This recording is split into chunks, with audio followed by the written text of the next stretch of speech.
श्री स्वामी समर्थ, जय जय स्वामी समर्थ। स्वामींचं नाव घेऊन मी आजच्या ह्या नवीन व्हिडिओला सुरुवात करते। मार्गशीर्ष महिन्याच्या शुक्ल पक्षाच्या षष्ठी तिथीला भगवान शिवाची पूजा केली जाते, ज्यामध्ये भगवान शंकराच्या मार्तंड स्वरूपाची विशेष पूजा केली जाते। आणि यंदा शनिवारी म्हणजे 7 डिसेंबर रोजी चंपा षष्ठी साजरी केली जाणार आहे। हे व्रत भगवान शिव आणि माता पार्वती आणि देव खंडोबा यांचे पुत्र भगवान कार्तिकेय यांना समर्पित आहे। खंडोबा मार्तंड भैरव आणि मल्हारी यासारख्या नावाने ही ओळखले जातात, जे भगवान शंकराचे दुसरे रूप आहे। मार्गशीर्ष शुद्ध प्रतिपदेला जेजुरी येथे खंडोबा अर्थात मार्तंड भैरवाचे नवरात्रीप्रमाणे षडरात्रोत्सव सुरू होतो आणि याची सांगता होण्यास दिवस म्हणजे मार्गशीर्ष शुद्ध षष्ठी अर्थात चंपा षष्ठी। जेजुरीला हा उत्सव खूप मोठ्या प्रमाणात आणि जल्लोषात साजरा करतात। चंपा षष्ठीला खंडोबाची नवरात्र म्हणून ओळखलं जातं। हा भगवान शंकराच्या अवतारपैकी एक आहे। हा सण प्रामुख्याने महाराष्ट्र आणि कर्नाटकात साजरा केला जातो। भगवान खंडोबाच्या मल आणि मणी या 2 राक्षसांवर झालेल्या विजयाचं स्मरण म्हणून चंपाषष्ठी साजरी करतात। या राक्षसांचा पराभव करण्यासाठी शंकराने मार्तंड भैरवाचे रूप घेतले होते। हे युद्ध अवघ्या 6 दिवसांनी संपले। या दिवशी मार्गशीर्ष महिन्यातील षष्ठी तिथी होती।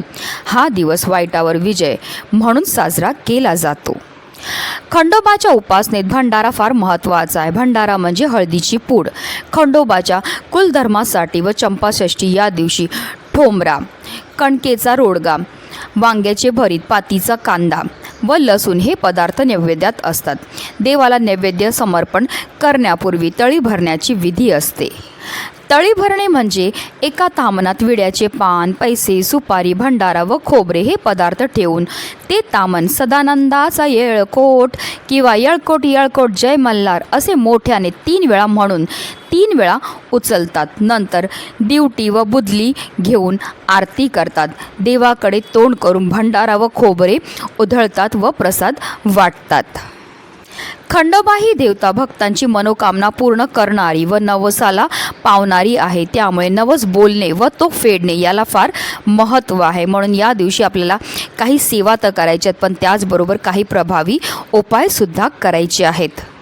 आणि म्हणूनच चंपाषष्ठीच्या दिवशी प्रत्येक आईने आपल्या मुलांच्या उज्ज्वल भविष्याकरता मुलांवरनं ही एक वस्तू उतरवून टाकायची। ही वस्तू उतरवून टाकल्यामुळे आपल्या मुलांच्या आयुष्यामध्ये असणारे सर्व दोष, विघ्न, अडचणी तर दूर होणारच आहेत, पण त्यांची प्रत्येक क्षेत्रामध्ये भरभरून अशी प्रगती होणार आहे। अतिशय प्रभावी असा हा उपाय आहे, ज्याबद्दल सविस्तर आणि महत्त्वाची माहिती मी तुम्हाला या व्हिडिओमध्ये देणार आहे। तर व्हिडिओ पूर्ण पहा आणि जर तुम्ही माझ्या चॅनलवर नवीन असतील तर चॅनलला सबस्क्राईब करा आणि शेजारी बेल आयकन सुद्धा प्रेस करा, जेणेकरून तुम्हाला माझ्या नवनवीन व्हिडिओचं नोटिफिकेशन हे मिळत राहील आणि तुम्ही एक पण व्हिडिओ मिस करणार नाही। आणि कमेंटमध्ये येळकोट येळकोट जय मल्हार लिहायला अजिबात विसरू नका।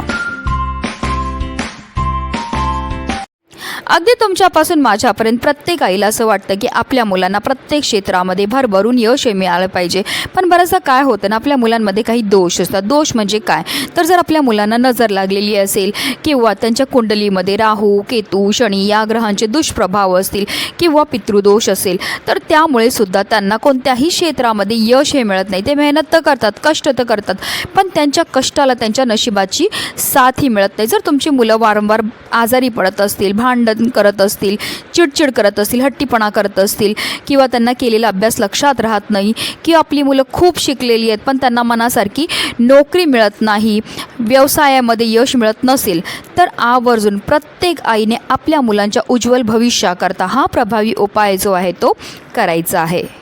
आता हा उपाय आपल्याला कधी करायचा, तर हा उपाय आपल्याला चंपाषष्ठीच्या दिवशी संध्याकाळी 6 वाजल्यापासून 7:30ची जी वेळ असते ती माता लक्ष्मीची आगमनाची वेळ असते आणि त्या वेळेमध्ये जर आपण काही प्रभावी उपाय केले तर त्यामुळे आपल्याला केलेल्या उपायाचं त्वरित फळ हे प्राप्त होत असतं। पण आता काही कारणास्तव जर तुम्हाला ह्या वेळेमध्ये हा उपाय करणं शक्य नाही झालं तर तुम्ही अगदी रात्री 12 वाजेपर्यंत सुद्धा हा उपाय जो आहे तो करू शकतात। आता हा उपाय आपण कोणाकरता करू शकतात, तर तुम्ही अगदी लहानातल्या लहान मुला किंवा मुलीकरता, त्याचबरोबर मोठ्यात मोठ्या मुलामुलीकरता सुद्धा करू शकतात। आता तुमची मुलं शिक्षणा किंवा नोकरी व्यवसायानिमित्त घराबाहेर असतील तर हा उपाय कसा करायचा तो सुद्धा तुम्हाला मी व्हिडिओमध्ये पुढे सांगणार आहे।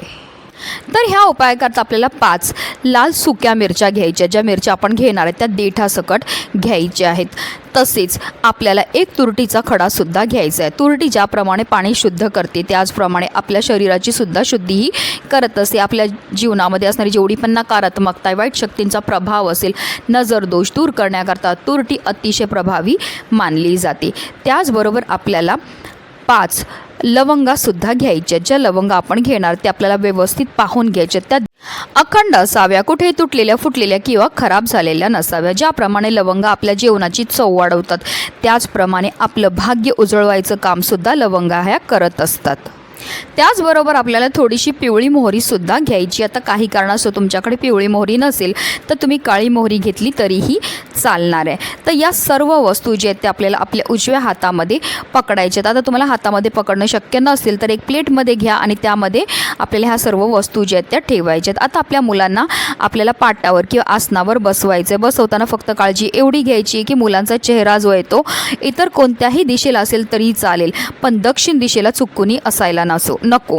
आपल्याला काय करायचं आहे, त्यांना पूर्व पश्चिम अशा दिशेला बसवायचं आहे आणि आपल्याला आपल्या मुलांच्या डोक्यावरनं ज्याप्रमाणे घड्याळाचा काटा फिरतो त्याच्या विरुद्ध दिशेने म्हणजे अँटी क्लॉकवाईज आपल्याला ह्या ज्या वस्तू आहेत त्या मुलांच्या डोक्यावरनं गोलाकारमध्ये 7 वेळा फिरवायच्यात. फिरवताना आपल्याला बोलायचं आल्या गेल्याची, घरची, दारची, कुत्र्या मांजरांची, पशुपक्षीची, शेजारी पाजारी कोणाची कुठल्याही प्रकारची वाईट चांगली नजर लागलेली असेल ती निघून जायला पाहिजे आणि माझ्या मुलांची भरपूर मोठ्या प्रमाणामध्ये प्रगतीही झाली पाहिजे. अशा रीतीने आपल्याला बोलायचं आणि ह्या सर्व वस्तू ज्या आहेत त्या आपल्या मुलांच्या डोक्यावरनं घड्याळाच्या विरुद्ध दिशेने आपल्याला फिरवायच्या आहेत. आणि त्यानंतर आपल्याला ह्या वस्तू ज्या आहेत त्या फेकायच्या नाही आहेत, त्या आपल्याला जाळून टाकायच्या आहेत. आता तुम्ही गावा साईडला राहत असतील, तुमच्याकडे चूल पेटवत असतील तर तुम्हाला ह्या वस्तू ज्या आहेत त्या चुलीमध्ये पेटवून टाकायच्या आहेत. पण आता काही कारणास्तव तुम्ही गावा साईडला राहत नाही, तुमच्याकडे चूल नाही, मग काय करायचं? मग तुम्हाला एक भांडं घ्यायचं आणि त्यामध्ये 3 ते 4 वड्या भीमसेनी कापूरच्या प्रज्वलित करायच्या आणि त्यामध्ये आपल्याला ह्या वस्तू ज्या आहेत त्या जाळून टाकायच्या आहेत. अशा रीतीने आपल्याला हा उपाय जो आहे तो चंपाषष्ठीच्या दिवशी करायचा. अतिशय प्रभावी असा हा उपाय केल्यामुळे आपल्या मुलांना लागलेली प्रखरातली प्रखर वाईट दृष्ट तर निघून जाते, पण त्यांच्या आयुष्यामध्ये असणारी जेवढी पण नकारात्मकता, एडापेड आहे ती दूर होऊन त्यांची प्रत्येक क्षेत्रामध्ये भरभरून अशी प्रगती होत असते. चंपाषष्ठी आहे, त्याचबरोबर शनिवार आहे, म्हणून आवर्जून प्रत्येक आईने आपल्या मुलांच्या उज्ज्वल भविष्याकरता हा प्रभावी उपाय जो आहे तो करायचा आहे. म्हणूनच व्हिडिओ जास्तीत जास्त लोकांपर्यंत शेअर करा. श्री स्वामी समर्थ. जय जय स्वामी समर्थ.